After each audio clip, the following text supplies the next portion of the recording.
नमस्कार, DD news Rajasthan के खास podcast show beyond the headlines में आपका बहुत स्वागत है। मैं हूं महेश दादिज।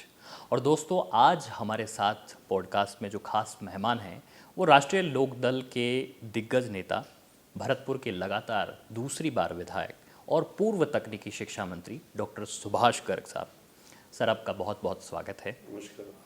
आपसे हम राजनीति, सामाजिक विकास, गवर्नेंस और ऐसे व्यक्तिगत पहलुओं पर जिन पर कि अनछुए अभी कहे जा सकते हैं, उस पर हम बातचीत करेंगे। सर, सफ़र की शुरुआत पर पहला हमारा सवाल आपसे कि आपके करियर की शुरुआत किस प्रकार से रही है।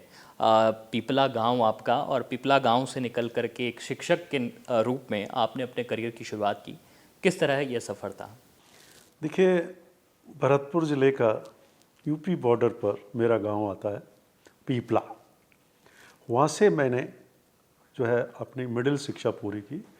1972 में मैंने 8th पास किया और वहाँ से मेरे जीवन की शुरुआत होती है। और मेरा परिवार बिल्कुल सामान्य रूप से किसान परिवार था। मेरे पिताजी स्वयं खेती का काम किया करते थे उस टाइम, और उस रूप में एक बड़ी चुनौती थी। और परिवार में मैं समझता हूँ कि मेरे परिवार में मैं ही पहला व्यक्ति था जो 9th क्लास में वहाँ आया भरतपुर पढ़ने के लिए। तो वो जो शुरुआत मेरी पीपला गांव से होती है, और उसके बाद फिर मैं 11th जो है, उस वक्त जो है सीनियर सेकेंडरी ना होकर के हायर सेकेंडरी हुआ करता था। हायर सेकेंडरी मैंने उस टाइम जो उसका नाम था मल्टीपर्पज़ स्कूल, अब master Adityendra senior secondary school है, वहाँ से 11th पास किया। और उसके बाद 1978 में मैंने बीकॉम MSJ कॉलेज भरतपुर से किया। और उसके बाद मैं हायर स्टडीज़ के लिए जयपुर मैंने चुना, और यहाँ से राजस्थान विश्वविद्यालय से मैंने 1980 में MCOM की डिग्री ली। और वो आर्थिक प्रशासन एवं वित्तीय प्रबंध विभाग, कॉमर्स में 3 डिपार्टमेंट्स होते हैं, उसमें मैंने MCOM किया। और MCOM करते ही मैं MPhil कर रहा था। MPhil ड्यूरिंग MPhil एक यहाँ का महाविद्यालय, मेरा वहाँ सिलेक्शन हो गया अग्रवाल महाविद्यालय में। एज ए लेक्चरर मैंने वहाँ काम किया, जयपुर में ही पहले? जयपुर में। और उस दौरान बहुत वर्षों के बाद RPSC जो है हुई थी, तो उन्हें सरकार ने वैकेंसीज निकाली थी, उसमें फर्स्ट अटेम्प्ट में मेरा सिलेक्शन हो गया। और फिर मैंने 10 अगस्त 1982 को MSJ कॉलेज भरतपुर में, जिस कॉलेज में मैं पढ़ा था, वो बड़ा गौरव का क्षण होता है। जिस कॉलेज में आप पढ़े हैं और वहाँ लेक्चरर बन के जाते हैं, तो एक बड़ी खुशी थी। जहाँ अध्ययन वहीं अध्यापन का काम किया। तो ये मेरी जो जर्नी थी, ये एकेडमिक कैरियर की जो एक थी थोड़े दिनों में। और उसके बाद फिर 2010 में मुझे माध्यमिक शिक्षा बोर्ड का चेयरमैन बनाया। मैं वहाँ 3 साल काम किया। 2013 में वो सफ़र कंप्लीट हुआ। उसके बाद मैंने BRS लिया, और फिर यहाँ एक private university, the IAS university, जो पहले इंटरनेशनल कॉलेज फॉर गर्ल्स हुआ करता था, वहाँ फिर मैंने एज डीन डायरेक्टर जो है research centre for research and training का वो था, उसमें मुझे डायरेक्टर का पद दिया, वहाँ सर्विस की थी। माध्यमिक शिक्षा बोर्ड के चेयरमैन रहते हुए आप क्या देखते हैं, कौन सी महत्वपूर्ण उपलब्धि आपके बोर्ड चेयरमैन रहते हुए? देखिए, सबसे एक महत्वपूर्ण उपलब्धि मैं बताना चाहूँगा, जब माध्यमिक शिक्षा बोर्ड का चेयरमैन मुझे बनाया गया था, जिस दिन पहले दिन मैं जब ज्वाइन करने पहुँचा, तो मैंने देखा वहाँ बहुत स्टूडेंट्स की भीड़ लगी हुई है, पर्टिकुलर खिड़कियों में। तो मैंने पूछा अधिकारियों से, भाई ये किस बात की भीड़ लगी हुई है? कि साहब ये बच्चे डॉक्यूमेंट्स लेने आते हैं, डुप्लीकेट डॉक्यूमेंट्स, मार्कशीट का, सर्टिफिकेट का। और ये भीड़, तो मैं इतनी भीड़ क्यों भाई? कि साहब ये तो सुबह ही आ जाते हैं और ये रात को आते हैं, सुबह रुकते हैं, पैसा जमा कराते हैं लाइन लग के। तो मुझे बड़ा वो लगा कि यार बड़ा मुश्किल, आज IT का ज़माना है, और इस दौर में भी अगर लोगों को लाइन में लगना पड़े, तो फिर मैंने उस दिन ही से ठान लिया था मैं इसमें कुछ नवाचार कैसे चेंज किया उसको? फिर मैंने एक डिसीजन लिया बोर्ड के द्वारा, जब पूर्णतः बोर्ड का गठन हो गया, हमने सेवा केंद्र खोले, राजीव गांधी सेवा केंद्र, जयपुर में विद्यार्थी सेवा केंद्र के नाम से। और वहाँ हमने जो गवर्नमेंट स्कूल के प्रिंसिपल्स थे उनको नोडल ऑफिसर बनाया। हम प्री प्रिंटेड स्टेशनरी उनको देते थे, और वो हमने IT के माध्यम से जोड़ दिया था, और वो वहाँ डुप्लीकेट मार्कशीट ले लेते थे, और वो वही प्रिंसिपल जो नोडल ऑफिसर होता था अपनी स्टैंप लगाता था और डुप्लीकेट इश्यू करके दे दिया करता था। तो वो उसका स्वागत पूरे प्रदेश के अभिभावकों ने किया, स्टूडेंट्स ने किया, और वो लगभग हमने करीब 9-10 जगह खोले थे। जयपुर में भी खोला था, भरतपुर में, सभी संभागीय हेडक्वार्टर पर हमारा फोकस रहा, और जयपुर में भी खोला था। तो वो एक नवाचार था, वो सबसे बड़ा था। दूसरा, हमने किया जो पूरा डाटा था स्टूडेंट्स का, टीआर होते हैं, टेबुलेशन रजिस्टर होता है जिसमें रिकॉर्ड होता है, डुप्लीकेट मार्कशीट हम जब इश्यू कराते हैं तो टीआर से ही दिया जाता है, उसका डिजिटलाइजेशन कराया था पूरा। और हमने कहा 2012 के बाद आपको जो डॉक्यूमेंट्स हैं सब वहीं मिल जाएंगे विद्यार्थी सेवा केंद्र पर। तो वो डिजिटलाइजेशन में जो टाइम लगा वो लगा, जिसकी वजह से ये हमने शुरू किया था शायद 2011 में ये विद्यार्थी सेवा केंद्र शुरू कर दिए गए थे। और मुझे खुशी हुई इस बात की, आज भी वो चल रहे हैं जो मेरी जानकारी है। तो उससे क्या है कि डुप्लीकेट मार्कशीट वगैरह स्टूडेंट्स को वहीं मिल जाती है। और मैंने कहा भी था कि विश्वविद्यालय क्यों नहीं करते हैं इसको शुरुआत। तो वो एनसीईआरटी का पाठ्यक्रम जब तत्कालीन मुख्यमंत्री माननीय अशोक गहलोत जी से कह करके मैंने कहा ये करिए, वो हुआ। और आज भी एनसीईआरटी का पाठ्यक्रम लागू है। कुछ आंशिक चेंज करते हैं, वो अधिकार हमें जब भी था और अभी भी है। एसएससीईआरटी है, उसका रोल बढ़ाया, ट्रेनिंग कैंप लगवाए टीचर्स के। और सबसे बड़ा जो कि सरकार ने नहीं उसको लागू कर पाए, हमने एक स्कूल टीचर्स ट्रेनिंग सेंटर का किया था, डिसीजन हो गया था और उसके लिए बिल्डिंग भी बन गई थी। उसको शुरू करना वाले थे, लेकिन सरकार बाद में परिवर्तित हो गई। वो आज तक भी उसका वो रूप नहीं ले सका, मूर्त रूप नहीं ले सका। अच्छा सर, शिक्षक से जब आप शिक्षक नेता के रूप में परिवर्तित हो रहे थे, उस दरमियान में रूटा जो शिक्षुआ संगठन है और राजीव गांधी स्टडी सर्कल, इनका आपके जीवन पर बड़ा प्रभाव रहा। तो एक तो मैं ये जानना चाहूँगा कि राजीव गांधी स्टडी सर्कल का क्या मकसद था, कैसे शुरू हुआ, आपका कैसे उसमें जुड़ाव? 2003-04 में जब मैं जनरल सेक्रेटरी था रूकटा का, उस दौरान मैं ये कहूँगा कि रूकटा का शिक्षक जो एक अपने आंदोलनों में काम किया, शिक्षक नेतृत्व जो प्रदान किया, और ये कहूँगा टीचर पॉलिटिक्स जो की, उसका मेरे जीवन पर बहुत बड़ा प्रभाव है। कि पूरे राजस्थान के हम दौरे करते थे। तो मैं समझता हूँ जो एक पर्सनैलिटी का जो डेवलपमेंट हुआ, वो दो चीज़ मैं कह सकता हूँ। माध्यमिक शिक्षा बोर्ड के चेयरमैन के रूप में काम करना, वह नवाचार करना, तो एक बहुत बड़ा, एक एकेडमिकली बड़ा अच्छा एक्सपोजर, एक एडमिनिस्ट्रेटिव एक्सपोजर भी हुआ। और दूसरा जो है, जो एक लीडरशिप की जो क्वालिटीज़ होती हैं, आपकी ऑरेटरशिप, बोलना, लॉजिक, आर्ग्यूमेंट करना, वो मेरे को ये रूकटा ने दिया। लोगों की समस्याओं को सुनना, उनका समाधान करवाना, बिना आंदोलन किए हुए बहुत बड़ा काम करवाया था हमने। लेकिन राजीव गांधी स्टडी सर्कल का उसके उसी दौरान एक राष्ट्रीय स्तर पर ऐसे ही, जिसमें मैं पार्टी नहीं था, ये कहा है भाई राजीव गांधी स्टडी सर्कल्स का गठन हो रहा है, और गहलोत साहब उसके वो थे, मेन वो है। तब प्रोफेसर पीसी व्यास, जिनका कल जयंती भी थी और कल उनका पीसी व्यास मेमोरियल लेक्चर भी हो रहा है, जो माध्यमिक शिक्षा बोर्ड के चेयरमैन रहे थे, उनसे डिस्कशन हुआ था भाई ये स्कूल्स में, कॉलेजों में स्टडी सर्कल और टीचर्स का एक नेटवर्क होना चाहिए। और जो भारतीय संविधान की वैल्यूज़ में जो विश्वास रखते हैं, उनको जुड़ करके एक कैरियर काउंसलिंग का, ट्रेनिंग्स का, सेमिनार का, विचार गोष्ठियों का, फ्रीडम मूवमेंट पर, विकास की यात्रा जो है उसके ऊपर अपन कराएं। तो उसका गठन हुआ और उसमें मैंने काफ़ी अच्छे काम किए राजस्थान में। हमारा नेटवर्क बनाया, टीचर्स की कॉन्फ्रेंसेस करवाई, विचार गोष्ठियाँ करवाई। तो वो एक जो काम था, वो एक जो नेटवर्क था, उसने भी बड़ा रोल प्ले किया मेरा। और उसी दौरान मैं संपर्क में आया गहलोत साहब के। तो ये टर्निंग पॉइंट साबित हुआ आपके लिए, राजीव गांधी स्टडी सर्कल आपके लिए टर्निंग पॉइंट साबित? Not Rajiv Gandhi study turning point, मेरा टर्निंग पॉइंट तो 2001 मानता हूँ मैं।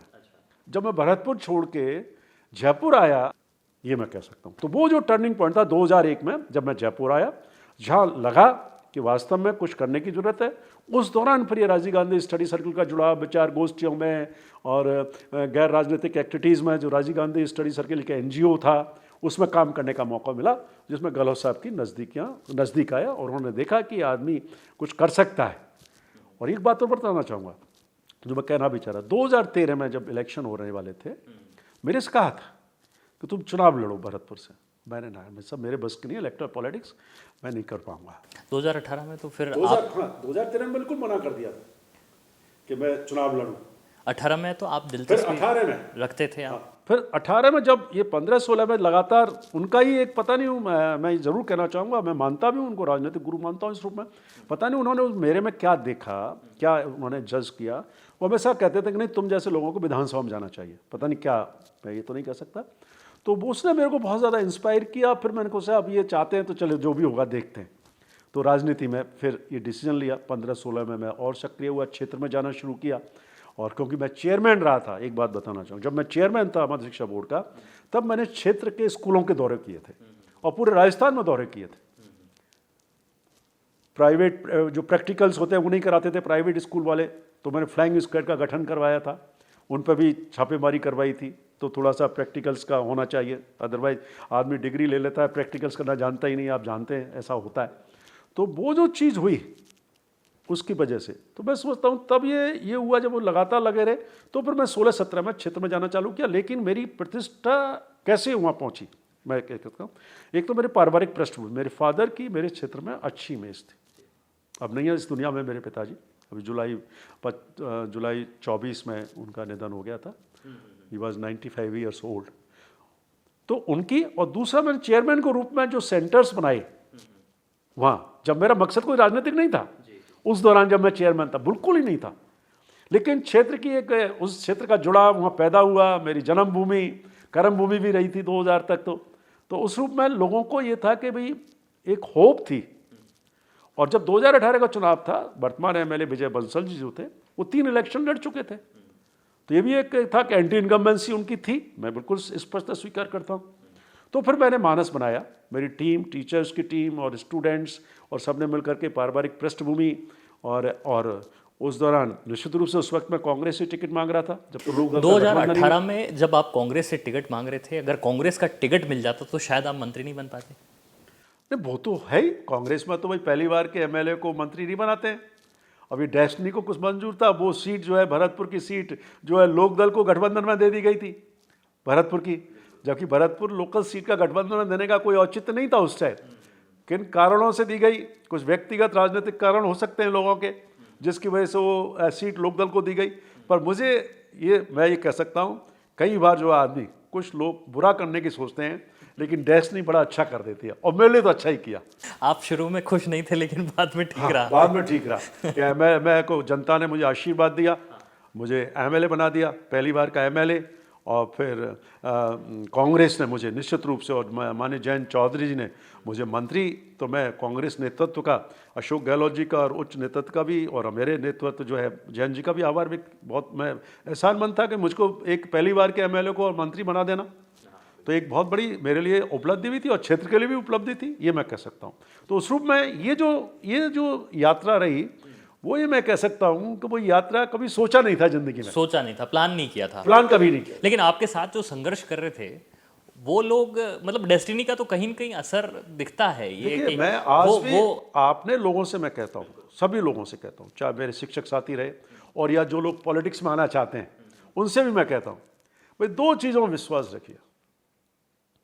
ये भगवान श्री कृष्ण ने भी किया है, कहा है गीता में, कर्म किए जाओ, अपना कर्म करते रहिए और बाकी सब कुछ छोड़ दो ऊपर वाले के ऊपर। और आज भी मैं इस चीज को मानता हूं कि आप कर्म करिए, अच्छा बुरा खराब या कुछ भी जो होगा वो डेस्टिनी डिसाइड करती है। मतलब कर्म करेंगे तो भाग्य अपने आप साथ निभाएगा। और आज मैं कह रहा हूं, आप कोई किसी को कुछ नहीं देता है, हम लोग एक दूसरे के निमित्त मात्र बनते हैं। तकनीकी शिक्षा, चिकित्सा और संस्कृत शिक्षा जैसे महकमे आपको मिले, उसमें आपने बखूबी काम भी किया, लेकिन जिस तरह से, अगर इनके अलावा अगर आपको कोई ऐसा विभाग मिलता तो वो विभाग कौन सा होता और किस तरह उसमें आप? देखिए, मैं तो सबसे इम्पोर्टेंट जो विभाग मानता हूँ वो है पब्लिक गवर्नेंस का। दुर्भाग्य ये है कि गवर्नेंस के नाम पर कोई डिपार्टमेंट्स नहीं उस तरह के, पब्लिक ग्रीवेंसेस का डिपार्टमेंट है कि आम व्यक्ति को सुशासन कैसे दें। जो आम व्यक्ति सुबह उठता है और शाम तक विभागों के चक्कर लगाता है, आईटी के आने से निश्चित रूप से वो कम तो हुआ है, ट्रांसपेरेंसी आई है, काम में तत्परता भी आई है, लेकिन अभी भी जो हमारे लोगों का माइंड सेट है, जो माइंड सेट है एग्जीक्यूटिव का, जो एक पटवारी के स्तर से शुरू होता है या पंचायत के सेक्रेटरी से शुरू होता है या क्लर्क से शुरू होता है और चीफ सेक्रेटरी तक जाता है, ये जो माइंड सेट है, जब तक वो पूरा नीचे से लेके ऊपर तक एक उसमें सीधा नहीं होगा और उनका उद्देश्य ट्रांसपेरेंसी के साथ साथ, तत्परता के साथ साथ गवर्नेंस देना जब तक नहीं होगा, जब तक नहीं हो सकता। मैं एक उदाहरण देना चाहूँगा।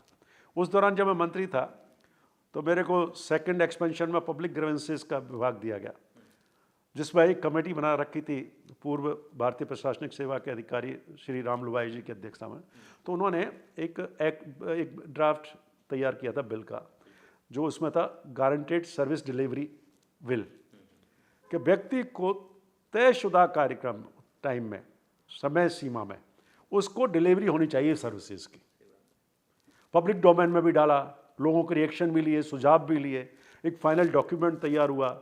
मुख्यमंत्री जी की बड़ी इच्छा थी कि वो आना चाहिए। अभी भी मैंने विधानसभा में कई बार कहा कि उसको लेके आइए।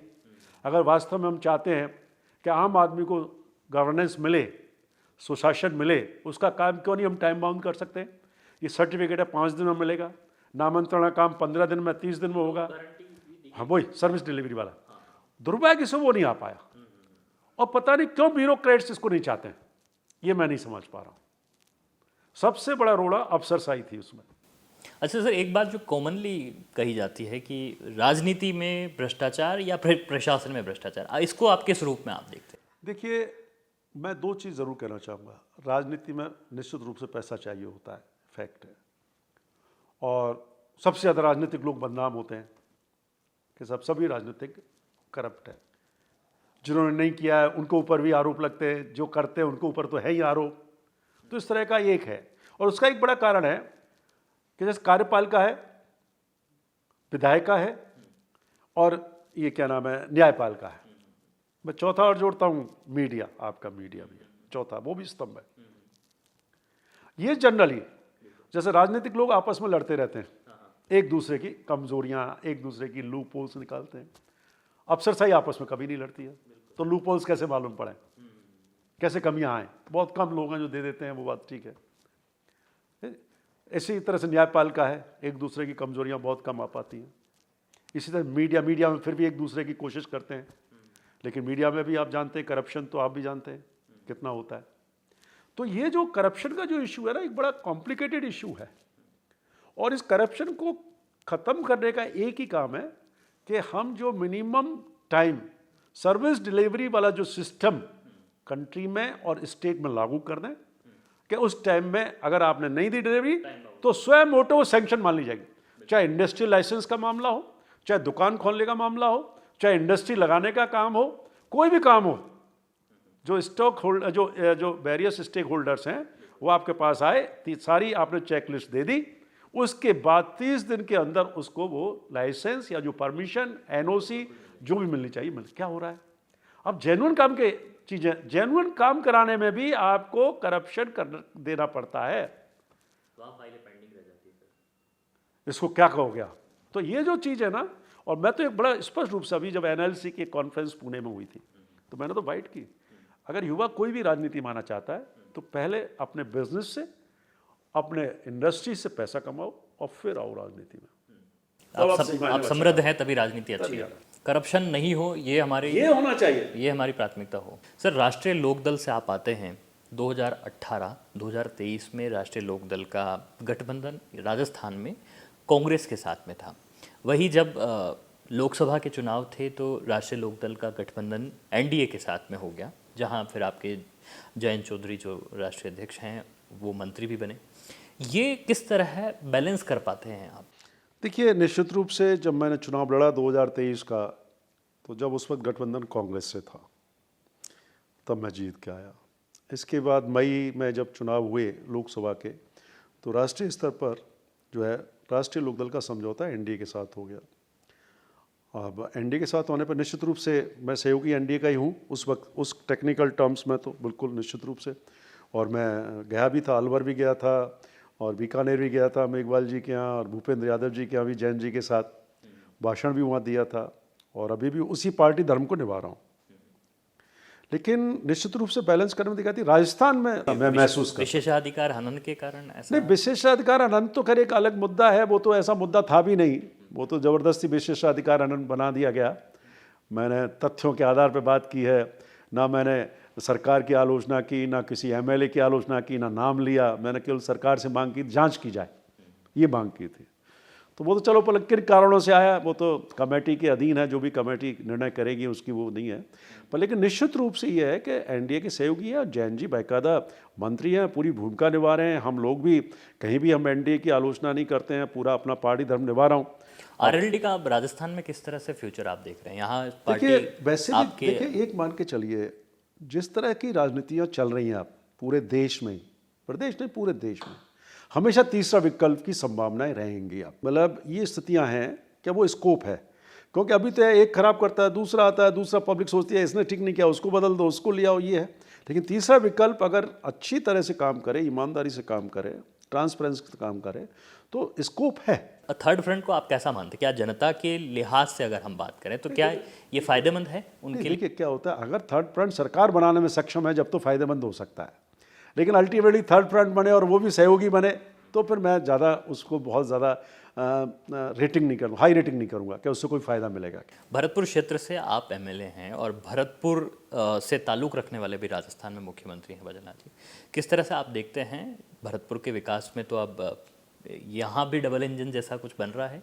देखिए, जब मुख्यमंत्री भजन लाल जी बने थे तो निश्चित रूप से मैंने भी बाकायदा पब्लिकली कहा था, स्टेटमेंट भी दिए थे कि हमारे लिए तो गौरव की बात है भरतपुर के व्यक्ति को, जिसका जन्म भरतपुर में हुआ है, हालांकि उन्होंने चुनाव सांगानेर से लड़ा था, भरतपुर से भी उनकी बहुत चर्चाएं थी, लेकिन भरतपुर से पता नहीं क्यों नहीं लड़ा उन्होंने। लड़ते तो शायद मैं हार जाता, मैं ये मानता हूँ, पर वो नहीं लड़े। तो मेरे तो लगा था भाई गौरव है और भरतपुर में विकास होगा, और निश्चित रूप से मैं ये मानता हूँ कि मुख्यमंत्री होने का फ़ायदा उस ज़िले को मिलता है और मिलना चाहिए। इसके बावजूद ही अगर भरतपुर का विकास नहीं हो, मुख्यमंत्री भरतपुर के होने के बावजूद और भरतपुर में औद्योगिक विकास नहीं हो, फैक्ट्रियाँ नहीं आए, एनसीआर से नहीं हटे भरतपुर, टीटीजेड से नहीं हटे या एनसीआर से नहीं हटे, तो फिर कोई फ़ायदा नहीं है, मैं तो ये मानता हूँ। लेकिन मैं उम्मीद करता हूँ कि आने वाले समय में जो है भरतपुर में विशेष रूप से युवाओं को रोज़गार देने के दृष्टिकोण से और किसानों की समस्या जो प्रमुख रूप से एनसीआर रीजन में, जो भरतपुर है, मथुरा नहीं है एनसीआर रीजन में, उसको हटवाने का काम अगर कर देंगे तो निश्चित रूप से मैं कहूँगा कि भरतपुर का विकास का मार्ग प्रशस्त होगा। हाँ बिल्कुल, मुख्यमंत्री के रूप में एक जब जिम्मेदारी होती है तो आप पूरे राजस्थान के बारे में वाइडली सोचते हैं, लेकिन ठीक है, अपना जिस क्षेत्र से आप जुड़ाव रखते हैं वहाँ का एक मन में बात रहती है और निश्चित रूप से उनकी प्राथमिकताओं में भी ऐसा नजर है। तो मेरा ये मानना है कि निश्चित रूप से मेरे को खुशी है कि भजन लाल जी भरतपुर से मुख्यमंत्री हैं, भरतपुर के जन्म हुआ है, तो निश्चित भरतपुर को फायदा मिलेगा। लेकिन आने वाले समय होगा कि जो भरतपुर की प्राथमिकताएं हैं, जो जिससे कि वहाँ के युवाओं को रोजगार मिल सके, रोजगार पर सबसे बड़ा फोकस मैं कहना चाहूँगा, भरतपुर के युवाओं को रोजगार मिल सके। हमने 8 कॉलेजेस खोले हैं, वो अभी 2-3 कॉलेजों पे कोई काम नहीं हुआ है, उनको खुलवा दें। होम्योपैथिक कॉलेज है, पब्लिक हेल्थ कॉलेज है। लेकिन सर एक बात, परीक्षाओं में भी काफी सुधार किया गया। भर्ती परीक्षाओं की अगर मैं बात करूँ, पेपर लीक जैसे मसले, भजन लाल सरकार ने काफी एक्टिवली उसमें अपनी भूमिका निभाई। मैं बड़ा स्पष्ट कहता हूँ, जब कहते हैं ना वो बाड़ी पेड़ को खाने लगेगी, फसल को खाने लगेगी, तो क्या करें? जब सिस्टम में कहीं भी कोई लीकेज हो जाए तो निश्चित रूप से बिल्कुल ट्रांसपेरेंट होने चाहिए, बिल्कुल सजा के जो प्रावधान किए पिछली सरकार ने भी, अभी भी, और जो है लोगों को सजाएं मिल रही हैं है, तो भर्ती परीक्षाओं का तो निश्चित रूप से होना चाहिए कि कहीं भी किसी भी तरह का उसके साथ कोई भी रियायत नहीं दी जानी चाहिए। पारदर्शिता बिल्कुल 100% पारदर्शिता होनी चाहिए। और मैं तो कहता हूँ इंटरव्यू का सिस्टम है एक और सबसे बड़ा घोटाला जो, भाई क्यों नहीं आप इंटरव्यू के मार्क्स कर दीजिए 10 ही हो, 10 होंगे 100 में से, केवल ये करिए। आप देखिए जैसे टीचिंग का आपको प्रोफेशन है, आपको यही तो देखना है भाई बोलने में कम्युनिकेशन स्किल क्या है। आप क्यों इतने वो इंटरव्यू पे पूरा डिसाइड करके कर देते हो आप? तो ये तो शुरू से परिपाटी बनी आ रही है। अब क्या है, सुप्रीम कोर्ट का इंटरफेरेंस हुआ, उसके बाद अब इन्होंने शायद 12% से ज़्यादा नहीं हो सकता कुछ किया है। गहलोत साहब और पायलट साहब की आजकल काफ़ी नज़दीकियाँ देखने को मिल रही है, इससे किस रूप में देखते हैं आपके? देखिए अब ये कांग्रेस पार्टी का आंतरिक मामला है, इस पर तो मैं कोई कमेंट नहीं कर सकता, क्योंकि मैं अब राष्ट्रीय लोकदल का हूँ और निश्चित एनडीए का सहयोगी हूँ। लेकिन राजनीति में ये जरूर मैं कह सकता हूँ कि कोई भी चीज़ स्थायी नहीं होती और कोई भी चीज़ अस्थायी नहीं होती।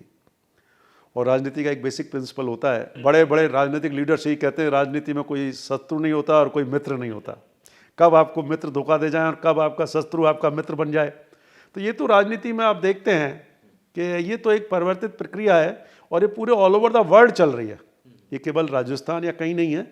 और मैं तो यही कहना चाहूँगा। एक बात जो आपके पिछले शासन में जब आप मंत्री थे कही जाती थी कि आप मुख्यमंत्री जी के काफ़ी नज़दीक हैं, क्या कारण? देखिए मैं समझता हूँ नज़दीक, पहली बात तो किसी भी मुख्यमंत्री का कोई भी व्यक्ति नज़दीक ही नहीं होता है, ये मेरा तो कंसेप्ट बहुत क्लियर है। मैं बिजनेस में बिलीव करता हूँ, काम में बिलीव करता हूँ, अपना काम करते रहिए और कोशिश करिए कि जिस विश्वास और अपेक्षा से उन्होंने मुझे मंत्री पद बना दिया है उस पर मैं खरा उतरूँ। और बड़ा स्पष्ट बोलता था, स्पष्ट कहता था, कई बार मैं ज़्यादा भी बोल जाता था, ये मेरी आदत है बोलने की थोड़ा सा। तो वो उस चीज़ में उनकी वो एक पसंद हो सकती है। ऐसे बहुत सारे लोग थे जो उनके व्यक्तिगत पसंद थे, लेकिन मेरे शुभचिंतक ज़्यादा थे तो उस चीज़ को ज़्यादा फ्लेयर अप करते थे। क्या होता है जब शुभचिंतक ज़्यादा हो जाते हैं आदमी के, तो उस चीज़ को ज़्यादा प्रचारित और प्रसारित किया जाता है। लेकिन शुभचिंतक बढ़ते तो मतलब सफलता भी तो बढ़ रही है। हाँ वही भाई, देखिए क्या होता है, जितने ज़्यादा शुभचिंतक होंगे आपके, निंदक नियरे राखिए। मैं वही कह रहा हूँ, जितने ज़्यादा शुभचिंतक होंगे इसका मतलब आप कुछ ना कुछ अच्छा कर रहे हैं। और अगर आपके शुभचिंतक नहीं है तो इसका मतलब आप कुछ नहीं कर रहे हैं। आप हिंदी बैकग्राउंड से, बिल्कुल ठेठ गांव से आपने शुरुआत करी और काफ़ी संघर्ष वाले दिन थे, लेकिन इंग्लिश आप अच्छी बोल लेते हैं। आप देखिए मेरी कोशिश रही है, मैं आपको बता दूं, मेरे पूरे परिवार में, अब बेटियां जरूर आई, दोनों वेल क्वालिफाइड हैं, एक निम से है और एक आरबीआई का इंस्टीट्यूट है बॉम्बे में, Indira Gandhi institute development research, वहाँ से मास्टर इकोनॉमिक्स किया, तो सर्विस भी कर रही है, एक बिज़नेस कर रही है मेरी बेटियाँ। लेकिन मैं जब आया उससे पहले मेरे घर परिवार में कोई सरकारी नौकरी हुई नहीं, और मेरा छोटा भाई ज़रूर बीकॉम करके एमकॉम पीएचडी किया उसने। लेकिन मैं बता दूं आपको कि मैं बिल्कुल हिंदी मीडियम का ही था शुरू से, लेकिन शुरू से मेरे पढ़ने की एक लालसा थी निश्चित रूप से। अच्छा, तो थोड़ा सा इंग्लिश पर ध्यान दिया बीकॉम लेवल पर, बीकॉम से एमकॉम आया, जब पढ़ता था इंग्लिश का पेपर थोड़ा पढ़ता था, और उस वजह से यह है कि मैं अपना काम चला लेता हूँ। बहुत बढ़िया इंग्लिश तो नहीं कहता, लेकिन यह है कि मैं अपना काम चला लेता हूँ। कहीं मेरे में ये कॉम्प्लेक्स पैदा नहीं होने दिया कि मैं इंग्लिश नहीं बोल सकता या लिख नहीं सकता हूँ। ये चीज़ मैंने, ये कॉम्प्लेक्स मैंने पैदा नहीं होने दी। गांव के लोगों के एजुकेशन सुधारने के लिए भी आप नहीं, बिल्कुल, और मैं बताना चाह रहा हूँ, गांव में मुझे बड़ा खुशी और बड़े आप को फ़ख्र महसूस करता हूँ। मेरी पारिवारिक, मतलब पिताजी की भूमि जो बची हुई थी 8-10 बीघा, जिसमें सभी एक धर्मशाला हुआ है, तो 4.5 बीघा ज़मीन थी जिसकी कीमत आज की तारीख में 4-5 करोड़ रुपए है। वो मैंने महिला शिक्षा के लिए एक कॉलेज खुलवाया, गर्ल्स कॉलेज, और आज उसमें करीब 250 से 250 लड़कियां पढ़ रही हैं। उसके पीछे एक कारण था, मेरी बहनें जो मेरे से दोनों बड़ी थी, वो 8वीं पास करके बैठ गई थी, फादर ने शहर में नहीं भेजा था। तब से पता नहीं एक जहन में था, और ऊपर वाले ने मौका दिया, मंत्री बनाया। और गहलोत साहब का धन्यवाद देना चाहूँगा फिर कि उन्होंने उस पंचायत हेडक्वार्टर पर बिल्डिंग बन गई, शानदार बिल्डिंग, मैंने मॉनिटरिंग करके 1.5 साल के अंदर ही वो बिल्डिंग बन गई, और इतनी बढ़िया बिल्डिंग बन गई है।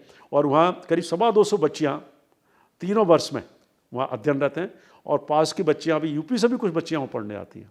तो वो मेरे ज़िंदगी की सबसे बड़ी उपलब्धि कहूँगा कि उस क्षेत्र में महिला शिक्षा को बढ़ावा देने के लिए, जब ज़मीन नहीं मिली, सरकारी ज़मीन थी नहीं, कॉलेज वहाँ से शिफ्ट हो जाता, तब मैंने कहा कुछ नहीं, पिताजी उस वक्त मेरे थे, उनसे मैंने कहा, तो उन्होंने सहज स्वीकार, नहीं दे दो बेटे, तो उनकी परमिशन से मैंने वो ज़मीन डोनेट की, दी।